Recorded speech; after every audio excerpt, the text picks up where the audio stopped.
Muy buenas noches. Es martes, es 10 de agosto y estamos iniciando nuestra acostumbrada transmisión en vivo y en directo. Les saludo desde la ciudad de Zacatecas. Soy su amigo Luis Medina Lizalde. Hoy hay una gran cantidad de información para compartir con usted. Le adelanto que en Zacatecas hoy el gobernador electo David Monreal hace una denuncia seria de la que nos vamos a ocupar, derivada del proceso de entrega-recepción. Pero antes le decimos que librería El Árbol le recomienda La filosofía en el tocador, Marqués de Sade. Para quien quiere ir al fondo de lo que significa el hombre, la lectura de Sade es no solo recomendable, sino necesaria, escribe George Bataille, y quizás sea la filosofía en el tocador la inclinación más perfecta al mundo sadiano. Sí sabe usted que Sade es el que inspiró un adjetivo, el sadismo, la crueldad, el mundo de Sade. Esa es la recomendación que le está formulando, que le está extendiendo por nuestro conducto la librería, el árbol librería de viejo, a la que, bueno, quisiéramos estar recomendando todas las librerías del mundo, ¿verdad?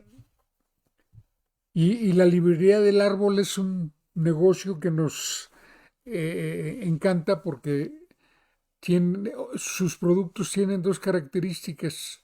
Como son libros usados, tienden a ser más baratos. Bueno, la librería los ofrece a precios muy buenos. Hay buenas adquisiciones que se pueden hacer allí, pero además encuentra cosas que no abundan mucho, ¿no? En el tema de los contagios, ahora sí hay una nota triste. Además de que hay 165 nuevos contagios, que les repito, son cifras de semáforo rojo, hay 15 personas fallecidas. Esta es una cifra ya alta, es cifra de la peor etapa de la pandemia en Zacatecas, 15 fallecidos. De los 15 pacientes, perdón, de los 165, 15 son de 0 a 20 años, entre los que está una niña de 8 en Tabasco, que está aislada en su domicilio. Hay que aclararle al mundo, ¿verdad?, que todavía la comunidad científica no declara viable alguna vacuna para los menores de 12 años. Eso es algo importante, aunque Portugal hace horas acaba de tomar la decisión de vacunar a los de 12 años en adelante. Bueno, creo que el mundo está entrando a una etapa de respuestas desesperadas, inclusive de garrotazos de ciego, porque la oleada de la variante Delta del coronavirus está a una velocidad irrefrenable. Ya la propia China está batiendo récords de contagio. Japón ya está encontrándose con el lado doloroso de los Juegos Olímpicos, las cifras de contagio. Y México pues está en niveles peligrosamente elevados. Ayer nos daba cierta tranquilidad que los contagios descendieran a 6,000 y fracción, pero hoy volvieron a rebasar los 19,000. Son cifras muy elevadas. Y en los Estados Unidos tienen varios días por encima de los 100,000 nuevos contagios diariamente. Así es que démosle mucha importancia. 98 pacientes son de 21 a 48 años, o sea que sumados a los 15 de los que hablamos, hay una contundente mayoría de jóvenes contagiados, es decir, de gente que no se ha vacunado. También hay 37 de 41 a 60 años, 10, solo 10 adultos mayores de los 165. ¿verdad? Entre los cuales sobresale una mujer de Villanueva de 86 años, hospitalizada, ¿verdad? Y una mujer también de Sombrerete de 87, uno de Concepción del Oro de 85 y un nochislense de 87 años y un jerezano de 88 años. Es decir, son gente ya muy mayor, pero la mayor parte de la gente es joven, la que se está contagiando. Entre los infectados, 49 tuvieron contacto con casos positivos y 116 en forma comunitaria, pero le doy un dato que debe preocuparnos mucho. Y aquí le mando un abrazo fraterno a todos mis amigos y amigas de Nochistlán, Zacatecas, que tiene hoy, creo que por primera vez durante la pandemia, Nochistlán tiene el primer lugar en nuevos contagios. Se tiene 33. Le gana por uno a Fresnillo, Zacatecas, que tiene 32. Y por 4 a Guadalupe. Y por 5, ¿verdad? Sí, por 6 a Zacatecas, que tiene 27, 16 en Jerez, 5 en Sombrerete, 3 en Calera y 3 en Loreto. ¿Por qué me llama la atención que tenga el primer lugar Nochistlán? Porque compare la población de Nochistlán con la de Zacatecas, Fresnillo y Guadalupe. Aquí está concentrada la mayor parte de la población. Aquí residen los conglomerados urbanos más extensos del estado de Zacatecas. Y Nochistlán pues, tiene un número, pues ahí anda emparejeando con Juchipila en número de habitantes. Entonces son con Jalpa. Y esto pues es una alerta que debe preocupar mucho a las autoridades de Nochistlán, a la población de Nochistlán. Además, pues es un espacio sin gran contaminación, con calles muy amplias. Bueno, la capital es una ciudad muy limpia, por cierto, ¿no? Y las comunidades grandes como Tlachichila pues son espacios en donde la vida es muy al aire libre, sin las adversidades de lo que se padece en otro estado, ¿no? Esto pues debe tomarse muy en serio y debemos evitar dar garrotazos de ciego también. Creo que la perspectiva de restricciones a las actividades económicas pues ya tienen un contexto diferente. Creo que la gente no va, la, vamos, el sacrificio es terrible. Se amenaza la viabilidad de muchos pequeños negocios, muchos espacios. Por eso, bueno, no nos queda más que ser muy disciplinados. Eso es lo que yo le propongo. Ya olvídese de esos epidemiólogos aficionados que se la pasan en campaña permanente contra cada paso que da López Gatell como si supieran del tema. ¿Sí?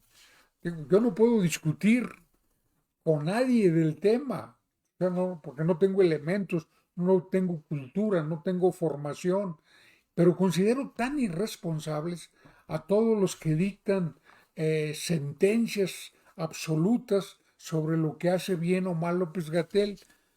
Es, es la voz oficial de una comunidad científica que tiene la responsabilidad oficial y los datos para estar orientando a la población.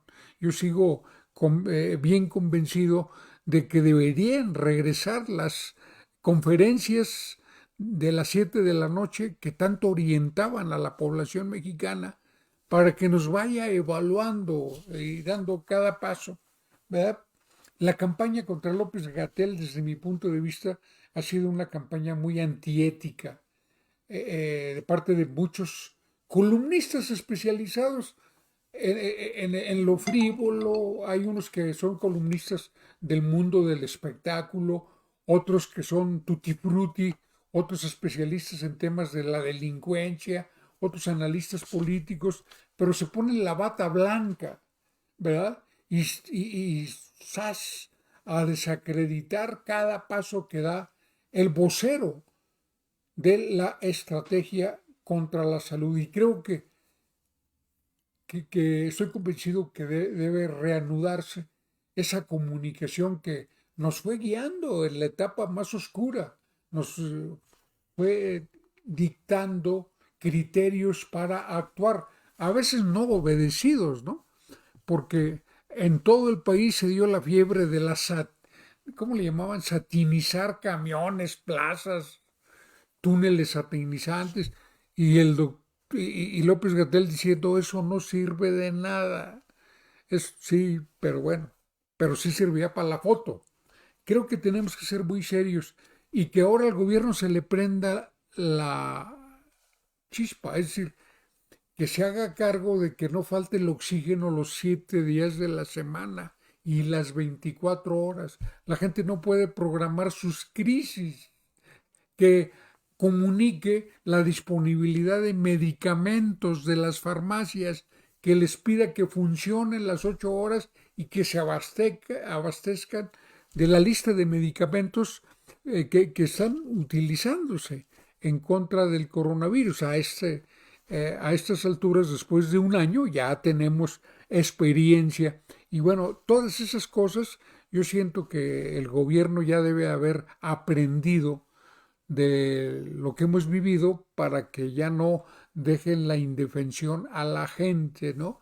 Y que se aleje de la tentación de prohibir, que se aleje del callejón de las prohibiciones y se meta al callejón de la argumentación, de la persuasión, ¿sí? Usando, cuando menos al CISAR, si no quiere gastar un centavo con los otros medios privados, o a lo mejor hasta jalan y no les han preguntado. Bueno, pues todo esto tenemos que estarlo viendo alrededor del COVID.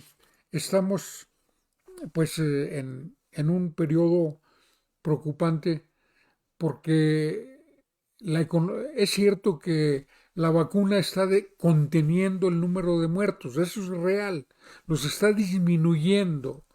La mayor parte de los vacunados, si les da COVID, no les da lo grave que le dan, aunque llevamos 8 personas que vacunadas y todo ya fallecieron aquí en Zacatecas. Pero sí aminora la gravedad y aminora el número de fallecidos. La vacuna, qué bueno que siga, que siga, que siga la vacuna. Pero creo que hay que cuidar mucho la reactivación de la economía, porque no hay país del mundo, fíjese, del mundo en donde no haya aumentado la pobreza, en donde no haya aumentado el desempleo, ¿sí? O sea, para los genios que andan discutiendo alrededor siempre de los números, ¿quién esperaba que no aumentara la pobreza? ¿En qué país del mundo? Vayan a Estados Unidos, a Rusia, a China. ¿Por qué? Porque han estado suspendidas la interconexión económica en el mundo. O sea, es algo, claro, la gestión de los gobiernos o agrava el problema o lo atenúa, pero eso no se va a ver en plena crisis. Eso no lo vamos a medir ahorita. Ahorita estamos en el momento del problema. ¿Sí? La conclusión, el balance siempre es cuando finaliza el proceso. ¿Sí? Pero bueno, creo que hay que hacer frente a todo eso. Mire, ¿se acuerda usted de esa mujer, Patricia Navidad? Es una mujer del mundo del espectáculo. No sé si es cantante o actriz, la verdad. Es una mujer atractiva, es una mujer famosa, es una mujer que es una referencia constante en el mundo del espectáculo, pero yo la conozco por su participación en contra de la vacuna y su afirmación de que el COVID no existe. Llegó a hacer declaraciones francamente disparatadas. La acaban de hospitalizar y ojalá salga bien, ¿sí? Pero son lecciones que nos está dando la realidad. Por eso es importante estar comunicando lo que le está pasando a la gente que está influyendo en otras para que no se vacunen, ¿sí? Es importante estarles insistiendo. ¿Y por qué se lo digo? Estoy constatando que entre los empleados públicos del círculo de amistades que tengo, hay gente que ha decidido no vacunarse. Con agentes de tránsito, he hablado del tema con 4 y 2 dicen que no se van a vacunar. Uno me dice, ni yo ni ninguno de mi familia se van a vacunar. Es más, yo le dije a mi señora, si quieres ir a vacunarte, estás en libertad. Pero ella misma dijo que tampoco. Bueno, no lo pude convencer. Somos amigos, le eché todas las ganas, pero hay que estar insistiendo. Ese es el camino, estar insistiendo, argumentando, persuadiendo. Hagámoslo todos y hagámoslo con los seres queridos que están en esa circunstancia, ¿verdad? Con los cercanos, con los que nos pelen, ¿verdad? Pero hay que estar insistiendo. En otro tema, hoy el gobernador electo David Monreal hizo una denuncia seria sobre venta irregular de predios en los parques industriales Aeropuerto, Osiris y en el de microindustrias La Zacatecana.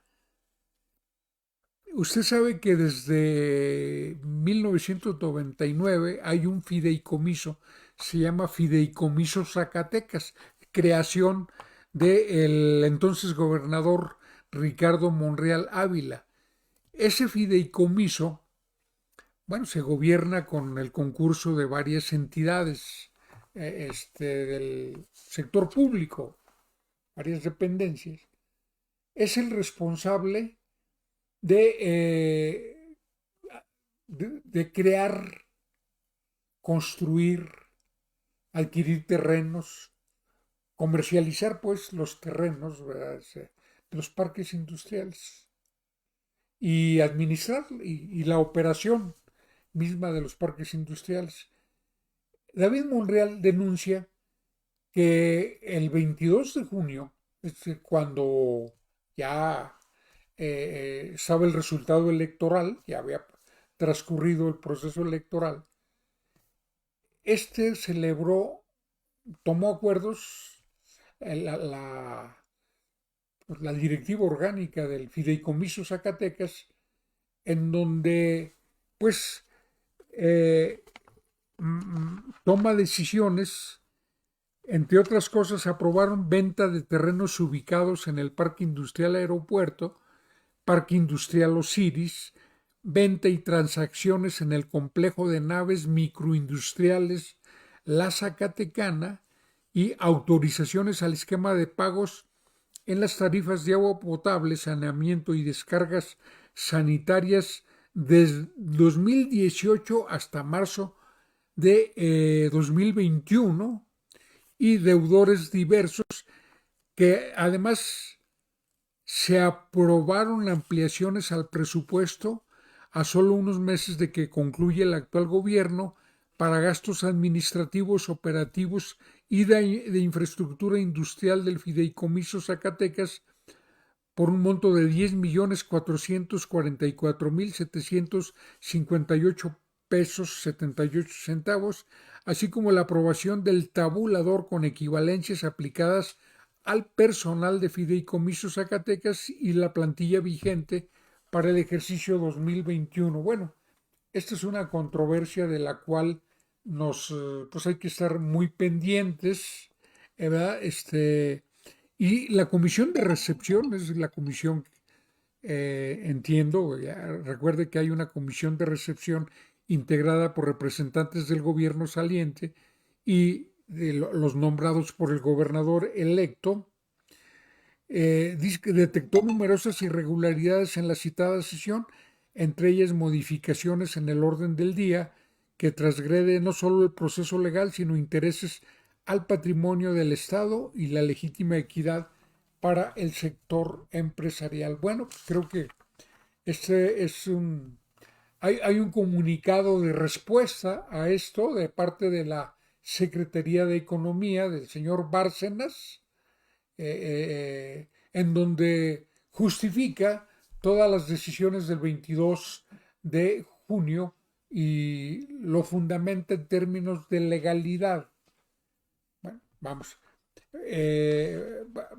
a ver, porque aquí se está hablando de que el tema de los, dice literal, Monreal Ávila expresó que el tema de los fideicomisos es muy delicado, pero incomoda lo ventajoso y abusivo de algunas acciones, ya que la aprobación de la venta de los inmuebles se realizó sin un estudio pormenorizado de los avalúos catastrales y comerciales. Eso, bueno, que yo sepa, el fundamento son los avalúos catastrales y comerciales, porque aquí da la impresión de que es un estudio del estudio, ¿verdad?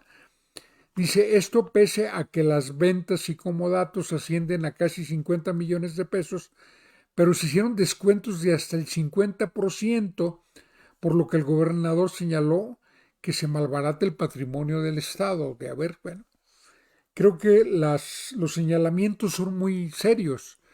Y bueno, ahí está. Es que yo saludo la ventilación pública de eso.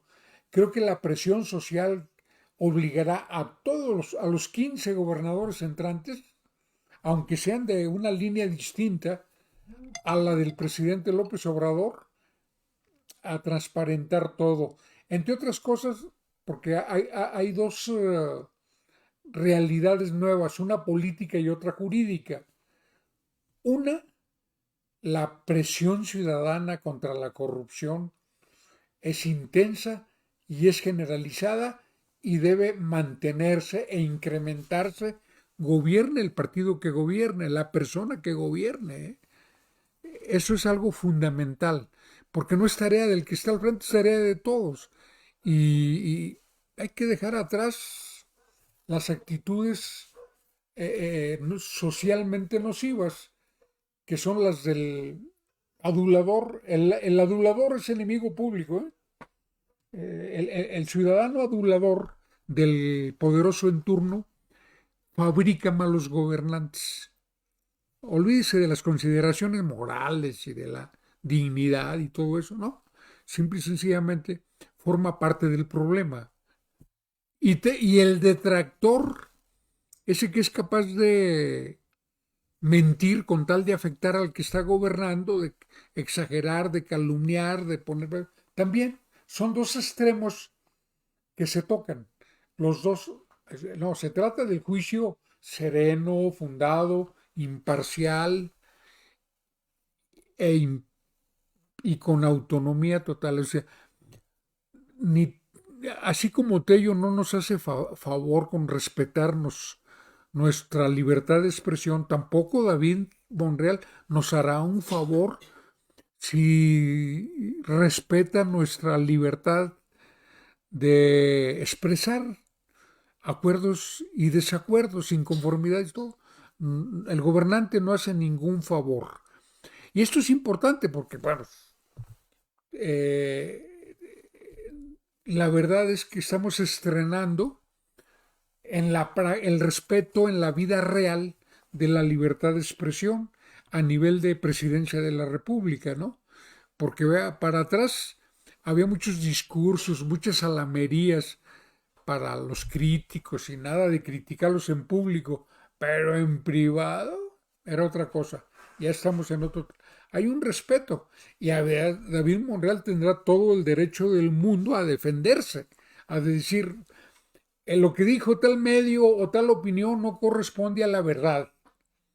Bueno, y el que diga esa opinión, pues tendrá derecho a decir, oye, lo que yo dije se sostiene en esto y esto, así como lo hizo Julio Hernández, ¿verdad?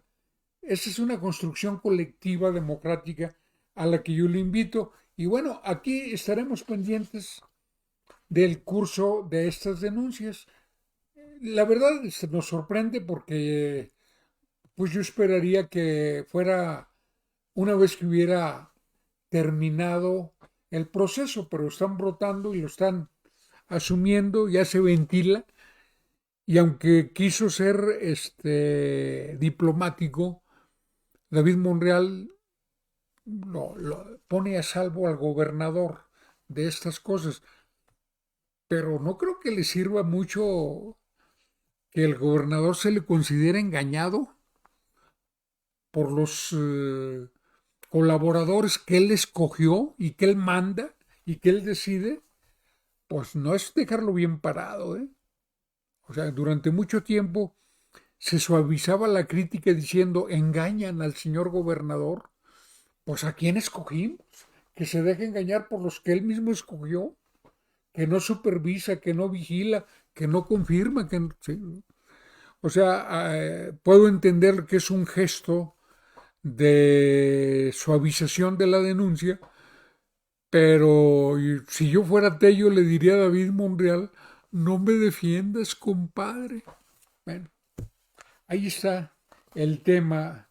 Hay que seguir, pero sí, creo que esperamos un gran avance de lo que va a suceder.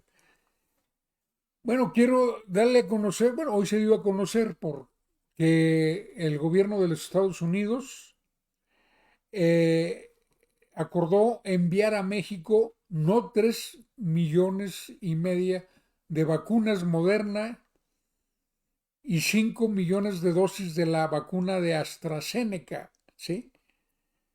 Y que también llegarán Pfizer para llegar a 100 millones de dosis en este mismo mes de agosto. ¿Están jalando los gringos con México? Bueno, yo creo que hay una... A mí, mis respetos para la política exterior del gobierno de López Obrador. México, el gobierno mexicano, le ha dado las contras a los Estados Unidos en el caso de Cuba, en el caso del golpe en Bolivia, en el caso del el bloqueo agresivo a Venezuela, en el caso, presenta una denuncia contra la industria armamentista que ahorita es comentada en todo el mundo porque está sentando un precedente, no es lo mismo que lo haga un particular, a que lo haga un gobierno, ¿verdad? Es decir, pero está construyendo una relación de acuerdo y desacuerdo, que es normal, ¿sí? Es algo con lo que hay que coexistir, porque esa es la vida pública, ¿sí? Y creo que lo grato de esto es que ya está construido el acuerdo de cómo vivir el desacuerdo, que es algo que se sienta en reglas, son acuerdos políticos. Un gobernante lo va construyendo, ¿verdad? Cuando usted esté en minoría, por ejemplo, y usted preside un órgano en donde usted es minoría, pienso en José Luis Vargas como presidente del TRIFE ya depuesto, pues no construyó un acuerdo para cómo transitar el desacuerdo, como lo tiene que hacer un presidente en minoría, ¿verdad? Y aún en mayoría, porque hay la que es minoría se puede convertir en mayoría, es parte de los flujos normales de la política. Y usted estará diciendo, bueno, los Estados Unidos, ¿por qué están aportando a otros países mm, por dosis, vacunas, cuando todavía no terminan de vacunar la población? Uno, porque ayudar a otros países es ayudarse a uno mismo, porque los otros países irradian contaminación a todo el mundo, no nomás al interior de sus países. ¿No? Estamos viviendo una etapa de intensísimo intercontacto, ¿verdad? Esa es la globalidad. Pero en ese sentido, México está ayudando a Bolivia, a El Salvador, a Colombia, a países caribeños, ¿verdad? Con vacunas. Claro que con la prioridad a los mexicanos, ya lo está haciendo Cuba, lo están haciendo muchos. Pero los gringos tienen a muchos países que darles vacunas y está incluyendo a México. ¿Por qué? Porque las vacunas se echan a perder. Las vacunas caducan. Esto es algo muy importante. Y los Estados Unidos compraron muchísimas vacunas, muchísimas. Más de 1.000 millones de dosis, mucho más de las que necesita para cubrir a toda su población. Y le están llegando las vacunas. Pero se está encontrando con una barrera de gente que no quiere que le apliquen la dosis. Y mientras la convencen, se echan a perder esas vacunas. Entonces, lógicamente, es mejor darles un destino para, para que se apliquen en el tiempo en que tienen vida útil esas vacunas. Eso es lo que explica, me explicaban a mí, lo que explica pues ese esquema de cooperación. Entonces los Estados Unidos buscan países que apliquen sus vacunas, ¿verdad? Sin echarlas antes de que se echen a perder, ¿verdad? Es una decisión racional y sobre todo pues, recupera parte de lo invertido o recupera el costo quizá, ¿verdad? Y eso es lo que está haciendo, pero creo que lo está haciendo con un país que está ejerciendo su independencia con mucha dignidad. Yo me siento muy orgulloso de que México ya dejó atrás esa vergonzosa etapa de Rápido y Furioso con Calderón o de Come si te vas con Vicente Fox. Era terrible, ¿verdad? De que, o sea, yo me sentí muy humillado como mexicano que no ejerció la soberanía para organizar un encuentro entre jefes de Estado en donde no estuvieran donde México no tuviera la libertad de invitar a todos. Es decir, porque Bush le dijo, no quiero encontrarme con Fidel Castro, entonces come si te vas. Eso fue algo que no se hace nunca, que nunca se debe hacer en la diplomacia y lo en público, ¿no?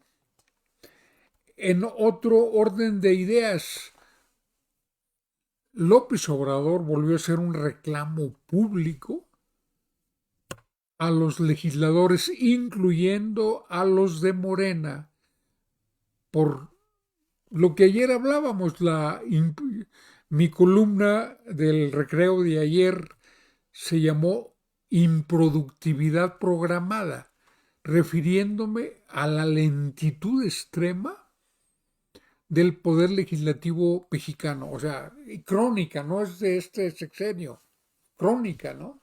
Que dejan pasar plazos fijados por ellos mismos, dejan muchas normas sin su ley reglamentaria. Y hoy el presidente López Obrador lamentaba que el periodo extraordinario de sesiones apenas acordado no haya incluido ni la ley reglamentaria de la revocación del mandato prevista para celebrarse en primer semestre del 2022,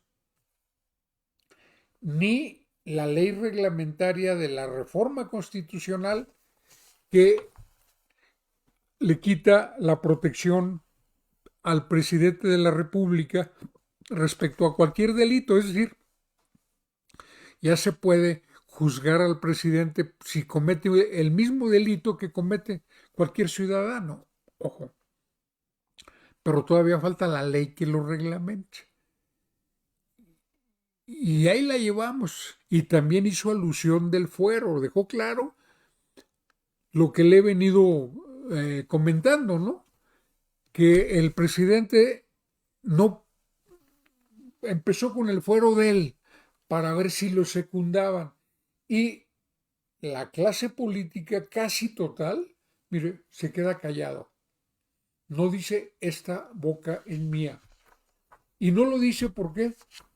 Porque hay pavor a que quiten el fuero. Esa es la verdad. ¿Por qué? Porque está nutrido de actores políticos, de gente cuyas responsabilidades aún no han prescrito. Sobre todo ahora que se amplió de 4 a 7 años. ¿Sí?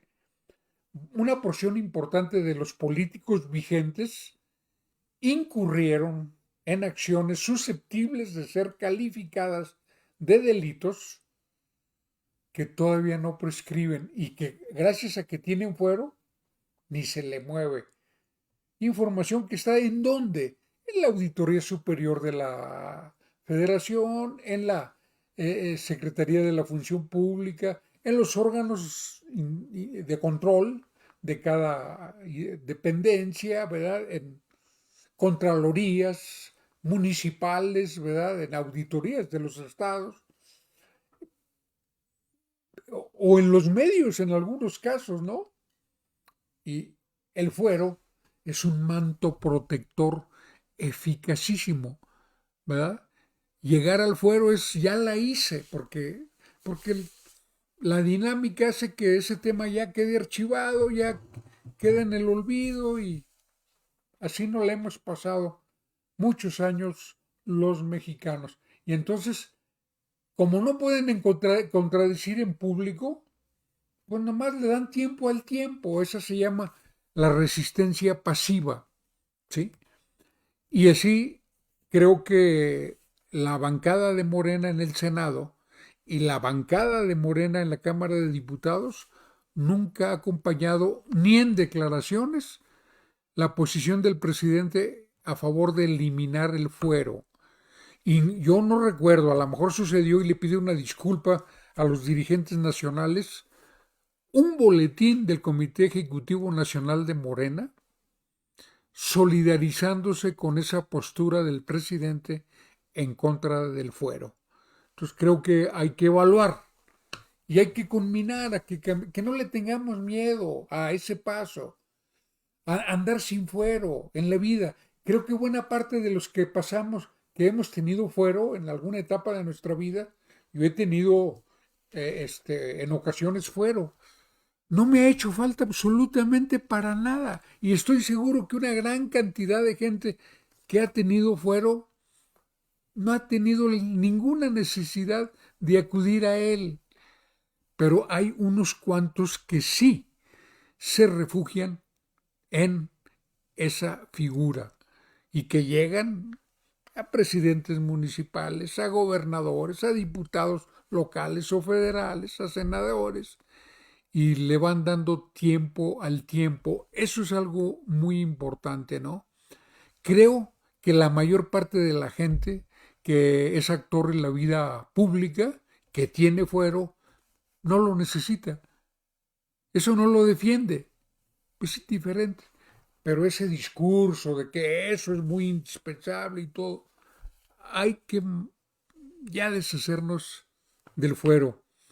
Y en otro tema, hoy escribe un artículo Santiago Nieto Castillo, es el titular de la Unidad de Inteligencia Financiera, un hombre público por el cual en lo personal guardo un gran respeto, no desde ahora, sino desde que lo conocí como destacado miembro del Instituto de Investigaciones Jurídicas, cuando yo fui diputado federal pudimos coincidir en eventos de ese instituto en donde alguna vez he estado y su paso como fiscal electoral, el mejor desde mi punto de vista de la historia de este país, y ahora como titular de la Unidad de Inteligencia Financiera. Escribe hoy un artículo que le recomiendo mucho a la gente que me escucha, ¿Quién ganó en la consulta popular? Ahí hace una reseña en donde pues hace notar una realidad, pues que grupos ciudadanos sin un peso en la bolsa, porque los partidos tienen prohibido invertir recursos en la promoción de la consulta y porque pues, no hubo ninguna prerrogativa que ejerciera el colectivo o los colectivos que participamos en la promoción de la consulta. Todo salió de nuestro bolsillo, que la gasolina, que la manta, que la cooperacha para los volantes. No hubo un solo asalariado, no había asalariados en la talacha, a diferencia de la actividad de los partidos. Y aún así tuvo más votos, aquí lo menciona, pues que partidos como el PRD, el Verde Ecologista, el PT, Movimiento Ciudadano, y los tres que perdieron el registro, es decir, tuvo más votos que 7 partidos, que tuvieron cuando menos 108 millones de pesos. Hablo de Fuerza por México, ¿sí? Y acá ni un centavo, porque los 500 millones que dice que gastó el INE, lo gastaron ellos mismos, los del INE, en lo que consideraron necesario los del INE. Y es muy interesante este artículo porque hace propuestas para reformar la ley y hacer mejor este ejercicio, pero hace una consideración que a mí me entusiasma mucho, que ha llegado el momento de pensar en la imprescriptibilidad de los delitos de corrupción, como una sugerencia de Santiago Nieto Castillo. A mí me entusiasma porque yo tengo una iniciativa de ley presentada para reformar la Constitución y el marco, ¿verdad? Para cancelar la prescripción de los delitos de corrupción. ¿Por qué?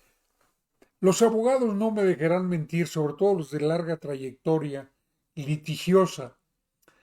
La prescripción se consigue sobornando para que dejen pasar el tiempo sin ninguna promoción y quede olvidado el delito por el simple transcurso del tiempo. Es decir, yo maté a alguien, pero me beneficio de la prescripción, ¿sí? Porque transcurrió el tiempo según la pena mínima y la pena máxima, el promedio, ¿verdad? Y yo me las arreglé estuve pendiente, o mis abogados se encargaban de que estuvieran pendientes, de que no hubiera ninguna promoción. Mira, te damos tanto, te hago este regalito, te obsequio esto, y llega el tiempo y a promover la declaración de prescripción, o sea, queda notificado y quedé libre. ¿Fui culpable o fui inocente? ¿Quién sabe? ¿Sí?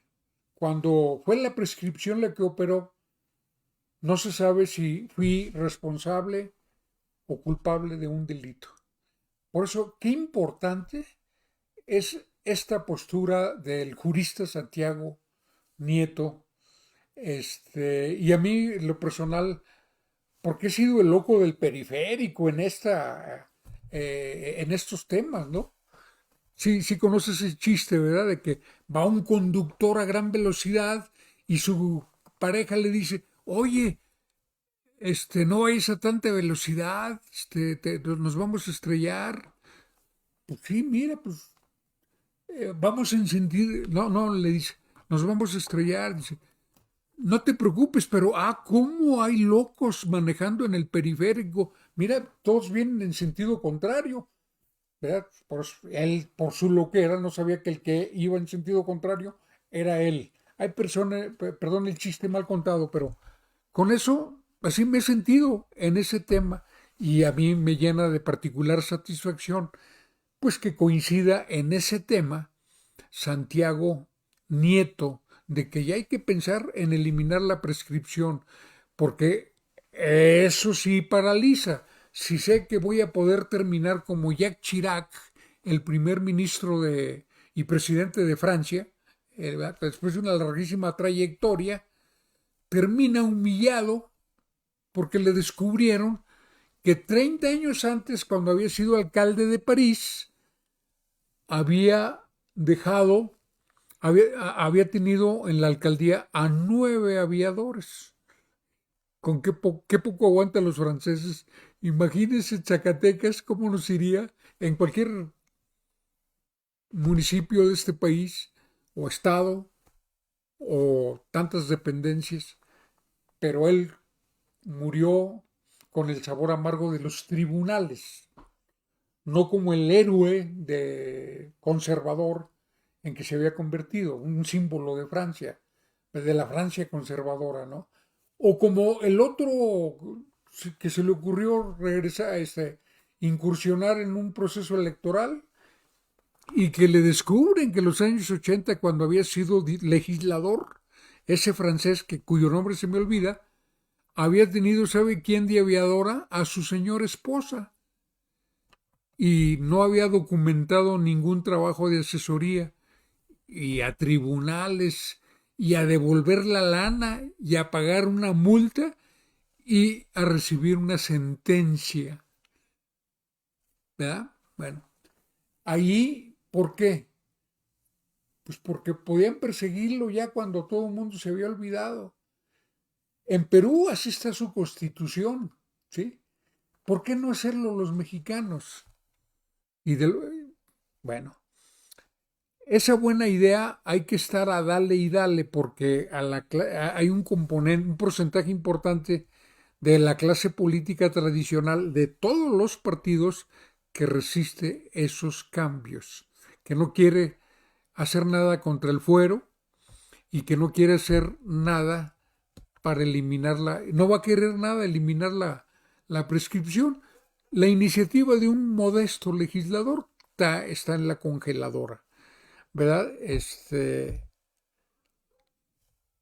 Pero ahí hay batallas por las cuales dar la pelea en el poder legislativo.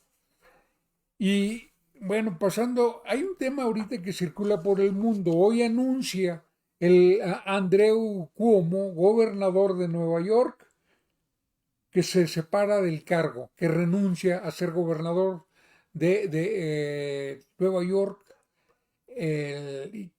Esa renuncia se hará efectiva dentro de 12 días, perdón, 14 días, 2 semanas, y su sucesora va a ser una mujer, la que va a completar el periodo para el que fue electo este poderoso político presidenciable del Partido Demócrata, pero que termina en la ruina.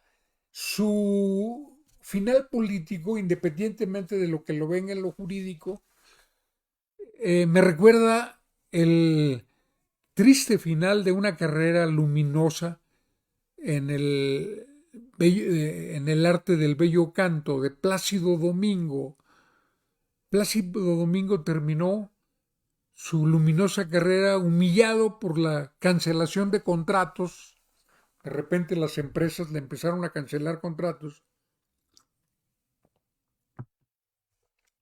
Y debo decirle que por conductas menos graves que la del gobernador de Nueva York. Galaneaba. Al gobernador de Nueva York lo acusan de acoso, pues que usted puede interpretar de distintos modos. Pero hoy publica una carta muy sentida y a sus hijas, imagínese, a sus hijas, en donde se percibe una gran vergüenza, ¿verdad? Con sus hijas, obviamente que no está pensando en cómo lo va a juzgar la ciudadanía, sino cómo lo va a juzgar su familia, sus hijas. Ese lado de la vida que también acompaña al político. El político tiene hijos, tiene familia, tiene un mundo al que pertenece y que le pertenece, su mundo privado. su mundo personal. Es doloroso. Yo he pensado lo doloroso que es para el diputado Saúl Huerta, exhibido como violador de un adolescente y padre de 3 hijas, que no se ha defendido. O sea, no presentó ninguna prueba en su descargo ante la sección instructora. ¿Por qué? Pues porque la peor sentencia que puede recibir un ser humano ya lo recibió. La vergüenza con sus hijas. Ya la cárcel va a ser una pena secundaria. Ya la destitución, el fin de su carrera política, todo eso ya. Y Andreu Cuomo está en ese trago amargo y en su defensa, él menciona algo que me llamó la atención. Dice que no valoró el cambio cultural. ¿Y a qué se refiere? Bueno, es algo en lo que también tenemos que valorar. Los seres humanos contemporáneos, es decir, los que ya no nos conocemos al primer hervor,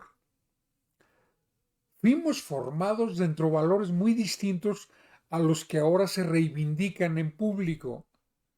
Es decir, nosotros no crecimos, no se nos inculcó el respeto a la diversidad de preferencias sexuales, ¿no? Eso lo aprendimos con el paso de los años, ¿sí? Crecimos en una niñez en donde el desprecio a los signos de homosexualidad nos convertía en gente que agredíamos a quien tenía ese estigma. También crecimos en una atmósfera discriminatoria de la mujer, en donde las mujeres de nuestra contemporáneas, las niñas de esa época, un alto porcentaje de los hogares, yo tuve el excepcional cobijo de 2 padres, mis padres siendo gente de escasa escolaridad, uno de primero y uno de 2 años y otro de 1 año de primaria, que valoraron mucho la educación, ¿verdad? Pero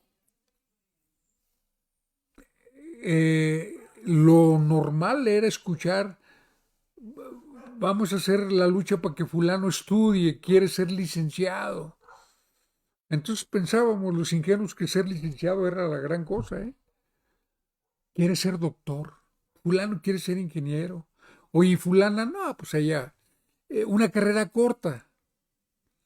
Entonces había muchas academias de taquigrafía, de mecanografía, de contabilidad, carrera corta de contabilidad, de corte y confección, de manualidades, cursos de belleza, ¿sí? Porque al cabo ella se va a casar. Y entonces la marginaban del proceso educativo completo que sí se nos abría a los hombres. Y se nos corría de la cocina. Mi madre tenía una frase que decía, los hombres en la cocina huelen a caca de gallina. Quítate. Y crecimos atenidos, se nos hizo una mentalidad de atenidos. A las hermanas a lavar la ropa del hermano, ¿verdad? Y la permisividad en los horarios eran distintas. Si uno llegaba con la novedad de que ya traía novia, la sonrisa de oreja a oreja del papá, ese es mi hijo.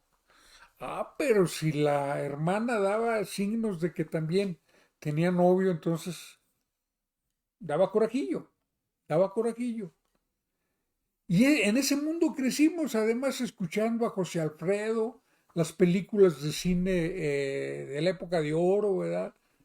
Al enamorado Pedro Infante, Jorge Negrete, a Mauricio Garcés, el galán, el acosador, el floreador ¿verdad? El piropero, Vicente Fernández, digo, estamos hablando de lo específico mexicano, pero eso pasó en todo el mundo. Y todavía está vigente la gente de esa generación en el mundo. Es decir, todavía está activa, todavía no ha muerto.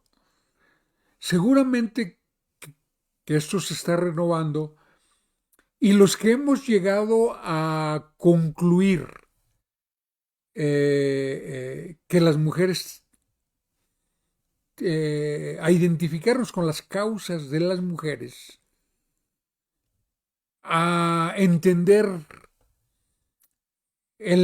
a respetar al matrimonio igualitario, ¿verdad?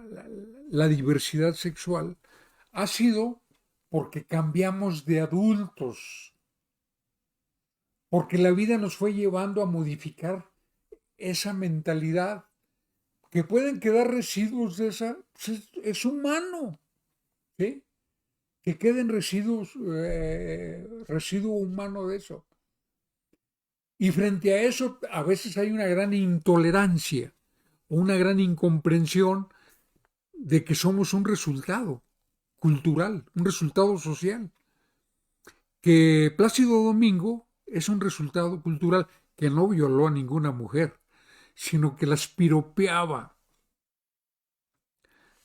y que con el tiempo fuimos entendiendo el infierno que vive la mujer acosada por el jefe, ¿verdad? En la angustia de que si se da cuenta su marido se va a poner muy delicado y le va a decir que renuncie o vaya, a lo mejor le parte el hocico al jefe y ella es la que va a pagar las consecuencias, ¿verdad? Y la humillación de que la guapa, la novia, pues le dan base primero a que que la que tiene 15 años. Y que la otra, la que tiene relaciones especiales, va ascendiendo, ascendiendo, ascendiendo, sin esfuerzo. Puede faltar, puede. Ese mundo de opresión femenina que se expresa en el hecho contundente de que hay una gran desigualdad salarial por el mismo trabajo. El hombre gana más que la mujer por el mismo trabajo en promedio. Lo ha publicado varias veces el INEGI. Y asciende más rápidamente el hombre que la mujer, aunque la mujer tenga más méritos. Y el estigma de la mujer que avanza es terrible, ¿no? O sea, no avanza por sus méritos, sino porque anda con alguien, calumniosamente, ¿verdad? Frecuentemente. Si la severidad con... Bueno, pero eso es efectivamente, eso es lo que no valoró, ese cambio es lo que dice el gobernador de Nueva York en la carta a sus hijos. Seguramente no quiere entrar en polémica, lo menciona así, como pero hace alusión a un fenómeno real. Es decir, estamos hablando del piropero, vamos, piropear a una mujer, eh, digo, cada quien tiene su estilo, ¿no? Hay gente que lo hace de manera elegante, de manera sutil, y hay gente que lo hace, pero, ¿verdad? Pues al estilo Vicente Fernández en algunas de sus películas, ¿no? Pero es la intención de piropear. Y en ese sentido, pues estamos viendo una acción de reafirmación victoriosa de la mujer. Yo creo que hay que saludar esto como una victoria de las mujeres en el mundo, porque de esa manera se va a fortalecer el respeto a las mujeres en sus espacios laborales, en su vida pública, en el hogar. Eso nos va a cambiar de mentalidad a todos y cada uno, ¿no? Ah, bueno, nos están hablando que Vicente Fernández lo acaban de hospitalizar. Bueno, pues tendrá la oportunidad de apreciar la belleza femenina de las mujeres, de las enfermeras que lo atiendan, ¿no? Como alguien que yo recuerdo, ¿verdad? Este, y en esa dirección, pues es lo de Plácido Domingo, por ser figuras mundiales, lo de el gobernador de Nueva York fortalece la conciencia de acabar con esa cultura. Pero también hay que entender que hay una generación que no, que fue educado para halagar a la mujer de un modo que ahora culturalmente se rechaza y que nada tiene que ver con estar condicionando laboralmente a la mujer. Eso ya es una patanería inadmisible. Nada tiene que ver con eh, este, eh, forzar, nada tiene que ver con violar, nada tiene que ver con condicionamientos de otra naturaleza, ¿verdad? Sino con una cultura, pues que ya no hay de otra, ¿no? La mentalidad está cambiando y hay que inculcarle a los hijos una nueva mentalidad. Hay que decirles que, pues que no todo lo que les vamos a heredar en hábitos, en modo de entender las cosas, sigue vigente. Hay cosas que ya no funcionan. Lo que antes fue bien visto, ahora es mal visto. Así es la vida. Las mentalidades van cambiando y van en la dirección correcta, en la dirección en que debe cambiar el mundo. ¿Por qué? Porque el drama de las mujeres golpeadas al interior de sus hogares es un drama que requiere grandes esfuerzos. Todavía es muy real.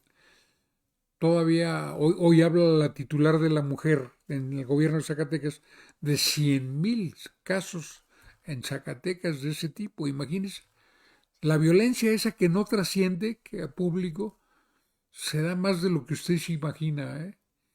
Pero imagínese lo doloroso es que le esté pasando a una de sus hijas, a una de sus hermanas, y usted ni enterado para poder ir partirle el alma al interfeuto. Bueno, ese es un tema que en torno a lo cual vale la pena meditar. Por lo pronto, en Nueva York, pues hay una crisis política cuya desenlace no vamos a conocer. No sabemos si con la renuncia concluya, pero hay 11 mujeres que ya acudieron a los tribunales y una de ellas que ya acaba de dar su testimonio dando la cara en público, que seguramente un asistente de ella, que acusa al gobernador de haberla manoseado, pues, en ejercicio de sus funciones. Son hechos que deben dejarle lecciones al mundo, enseñanzas, y sobre todo nos debe dejar claro la conciencia a los padres y a las madres, sobre todo a las madres que son las que están son formadoras de que hay que educar ya de otro modo, de que hay que inculcar valores igualitarios, ¿no? En esa dirección. Pues todos estamos cambiando y todos debemos hacer el esfuerzo. Muchísimas gracias, ya nos están diciendo que ya es hora y le saludamos invitándolo a que pase una grata noche. Yo me lo propongo.